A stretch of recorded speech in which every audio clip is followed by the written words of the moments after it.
Hurmatli obunachilarimiz, o'tgan reelslarimizda ko'rsatganimiz mana shu tverdotelniy relay to'g'risida sizlar bilan gaplashuvdik. Bu elektronika boshqa soha. O'shaning uchun elektronchik ukamiz mana Dilmurodni bugun batafsil mana shu tverdotelniy relay to'g'risida gaplashib, sizlarga savollarga javob beramiz. Obunachilarimiz, kuzatuvchilarimiz orasida bu tverdotelniy relay kuyib qolishi to'g'risida, portlashi to'g'risida savol berishgan ekan. O'shani ozgina batafsil yoritib tushuntirib bersangiz. To'g'ri savollar berishgan.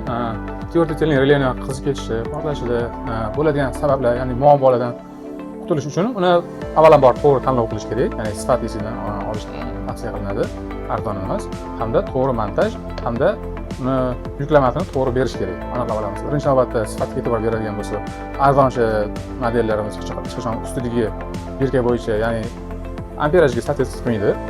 Kerakli yuklamani ko'tarib bera olmaydi. Chunki arzon qismidan iborat bo'ladi, arzon detallardan yig'ilgani uchun ehtimoli juda ham baland. Kuymaslik uchun nima qilishimiz kerak degan savolga agar javob beradigan bo'lsak, birinchi navbatda uni to'g'ri montaj qilishimiz kerak. Ya'ni yuklamadan kelib chiqib, yuklamamiz 5 ampergacha bo'lsa, kichkina radiator qo'yish kerak. Agar 10 undan oshiq bo'lsa, radiatorni qisman kattalashadi hamda aktivniy aqlajini qo'yish talab qilinadi. Agar qo'shimcha, endi korotka zamakaniga bardoshliligiga, afsuski, puskatliga qaraganda birmuncha nozikroq. Ya'ni qisqa tutashuv bo'lgan paytida darhol kuyadi.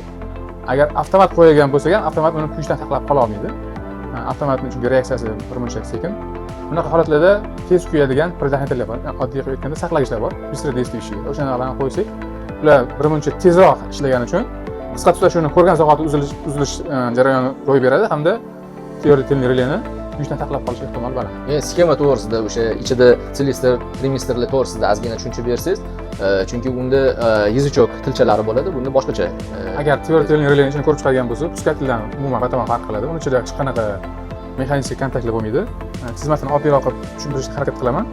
Bu o'sha tverdotelniy relayning umumiy ichki qismi. Bu asosan silovoy tomoni, ya'ni nagruzka beriladigan tomoni, kiruvchi chiquvchi tomon.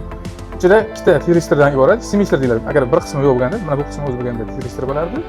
Bu ikkita jamlangani uchun bir-biriga qarama-qarshi qo'yilgan, o'zgaruvchan tok o'tkazishga mo'ljallangan, ya'ni perimetrni o'tkazishga mo'ljallangan semestrdan iborat.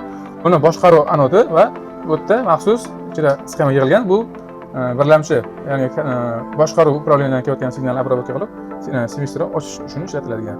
Bu yerda 332 volt DC, ya'ni plus minusli signal beriladi. Постоянка. Buni yaxshi tomoni to'g'ridan-to'g'ri invertorlarga yoki o'sha PLC kontrollerlarga ulash mumkin. Kam kuchlanishdan boshlab 32 gacha, 3 dan 32 gacha DC напряжение ishlaydi. Buni yana boshqa turlari bor, ya'ni to'g'ridan-to'g'ri 220 da ishlashi mumkin.